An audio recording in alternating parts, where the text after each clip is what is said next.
Mariam Baké. Son Aïssata Tall, vous avez la parole. Aïb Dafé se prépare.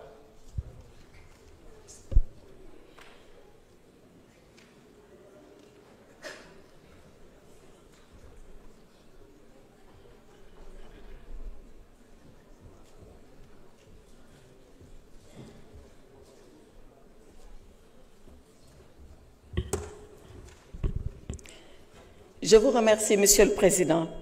Monsieur le Président, Messieurs les ministres, très chers collègues. Monsieur le ministre des Finances, en soustrayant les banques au droit commun, vous avez créé une véritable loi d'exception. C'est vrai que cette loi, elle est d'ordre communautaire, mais n'empêche que nous, en tant que représentants du peuple, nous devons pouvoir vous dire ce que nous en pensons et très sincèrement. Pourquoi j'ai dit que c'est une loi d'exception? 3 preuves. Et vous l'avez dans le texte.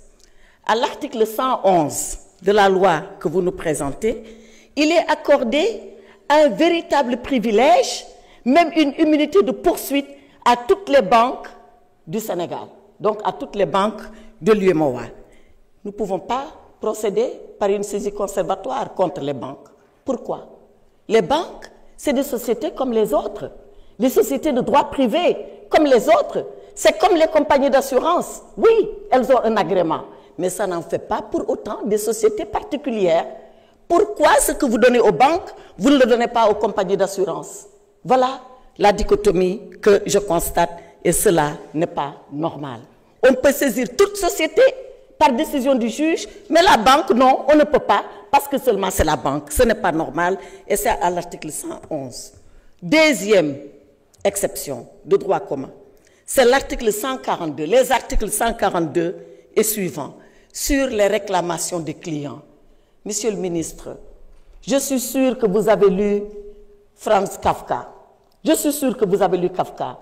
Vous vous rappelez de ce monsieur qui emprunte les dédales d'un couloir, d'un tribunal et qui ne rencontre jamais son juge pour que son affaire soit jugée? Voilà le sort que vous réservez aux clients des banques qui veulent aller en réclamation. Vous leur demandez de s'adresser à la banque si elle a une procédure interne de médiation. Sinon, d'aller voir l'Observatoire national de la qualité des services financiers. Sinon, d'aller à la commission bancaire pour une simple réclamation. Quand est-ce que tout cela va finir? Quand est-ce que ce pauvre client, qui ne comprend rien à rien ou pas grand-chose, il va finir de voir enfin son droit restitué si vous lui mettez tous ces obstacles devant lui? Voilà ce que disent l'article 142 et les articles suivants de la loi que vous nous présentez. Enfin, dernier article, et ça, c'est l'exception exceptionnelle. Vous dites que, ou la loi dit que, il est dérogé au droit commun sur les procédures collectives. Je peux donner lecture de l'article 150.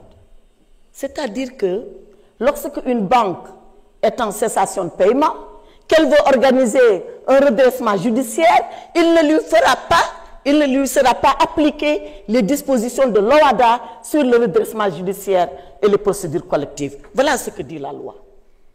C'est la raison pour laquelle je dis que les banques sont dans un régime d'exception et ce n'est pas normal. Ce n'est pas de votre faute, c'est le droit communautaire. Mais le droit communautaire, c'est quoi? C'est quand des ministres comme vous, comme le ministre de la Justice, pour ce qui est de l'OHADA, comme vous, pour ce qui est des assurances, se mettent à faire œuvre de législation. Parce que vous le savez, ce sont les actes des conseils des ministres communautaires qui deviennent des lois communautaires. Donc, c'est de la protection presque entre confrères, entre gens du métier qui amène cela. Et voilà que, au lieu de protéger le client, on se met à protéger la banque, parce que comme je l'ai dit, c'est des confrères qui légifèrent pour leurs propres confrères. Voilà le protectionnisme dont bénéficient les banques. Et voilà pourquoi les banques ne contribuent pas tellement à l'économie, parce qu'elles sont surprotégées pendant que le client, lui, il est surexposé. Monsieur le ministre, je vous demande, à la prochaine rencontre des ministres de l'UEMOA, d'attirer leur attention à cela, de leur dire qu'à l'Assemblée nationale du Sénégal, voilà nous ce qu'on nous a dit sur la loi et d'œuvrer pour sa réforme. Je vous remercie, Monsieur le Président. Je vous remercie. Nous avions omis l'honorable député Amadou Diallo, numéro 1. Vous pouvez prendre la parole ensuite. Aïb Dafé comme dernier orateur.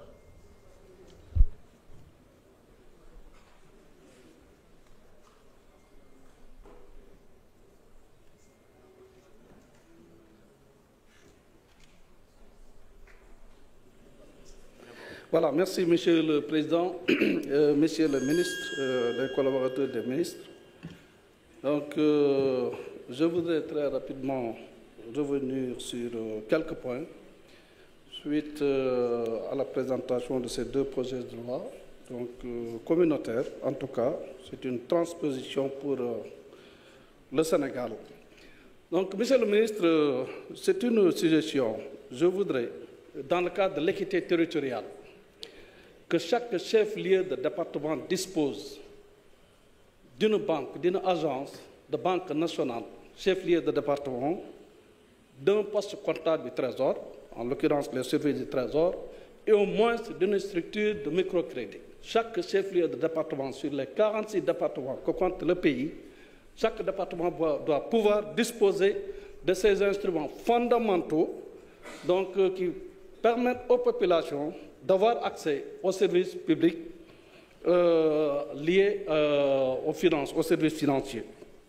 J'en veux pour preuve, pour ce qui concerne le département de Ranérou, vous quittez Vélingara-Ferlo pour vous rendre à Matam, vous faites 400 km aller-retour pour les services, bénéficier des services d'un poste comptable du Trésor ou en tout cas d'une banque. Je pense que ça, dans le cadre de l'équité, cet impair doit être corrigé. La deuxième chose, Monsieur le Ministre, c'est dans le cadre des circulaires de clôture de fin de gestion. Donc, que vous nous envoyez, ministère des Finances, l'exécution budgétaire des collectivités territoriales consacrée par le règlement général, le Code général des collectivités territoriales et le régime financier des collectivités territoriales, qui dit que le budget est exécuté sur 12 mois.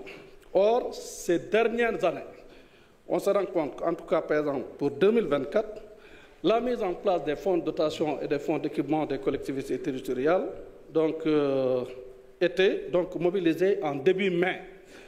Au mois de juin, au mois de novembre 2024, nous recevons donc le 22 novembre, arrêt des engagements, 12 décembre, arrêt des mandatements. Ça veut dire que le budget est exécuté tout simplement sur 6 mois au lieu de 12 mois. Je pense qu'il y a lieu donc, Monsieur le Ministre, de revoir le mécanisme de transfert dans les délais des ressources, en tout cas dédiées aux collectivités territoriales. Le troisième point, c'est la CBAO. Monsieur le Ministre, vous disposez d'un compte ouvert dans une agence de la CBAO. Vous vous rendez dans une autre agence, vous ne pouvez pas disposer de plus de 200 000 francs. Ça, je pense que si la CBAO est en dessous, ou en tout cas n'est pas concernée par ces réglementations bancaires, je voudrais qu'on nous apporte des éclaircissements sur cette pratique pratiquée au niveau de la CBAO. Le troisième point, Monsieur le Ministre, vous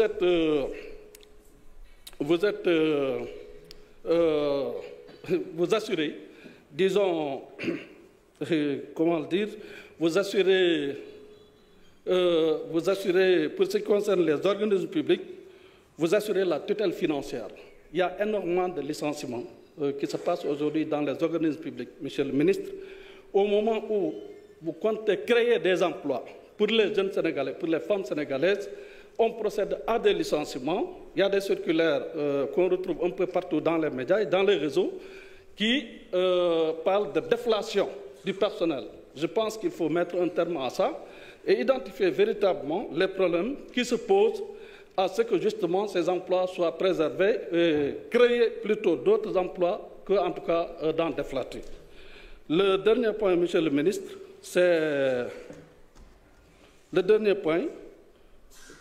Donc, c'est la création d'une banque nationale, banque sénégalaise d'investissement, qui sera adossée, Monsieur le Ministre, autour des produits pétroliers et gaziers aujourd'hui que nous avons, autour de l'épargne nationale également, à l'instar, par exemple, de Gazprom, à l'instar d'autres banques, où il y a un mécanisme d'absorption et de fusion qui permet quand même au Sénégal de disposer d'une banque d'investissement importante qui peut se déployer et accompagner les entreprises de BTP, les PME, PMI, le secteur de la pêche, de l'agriculture et de l'élevage pour permettre de lever les financements ou qui pose énormément de difficultés l'accès à ces financements, justement pour beaucoup de structures, beaucoup d'entreprises sénégalaises, beaucoup de PME et PMI sénégalaises. Je vous remercie, monsieur le ministre. Merci beaucoup, honorable. Honorable Mohamed Aïb Salim Defé, vous avez la parole. Dernier orateur.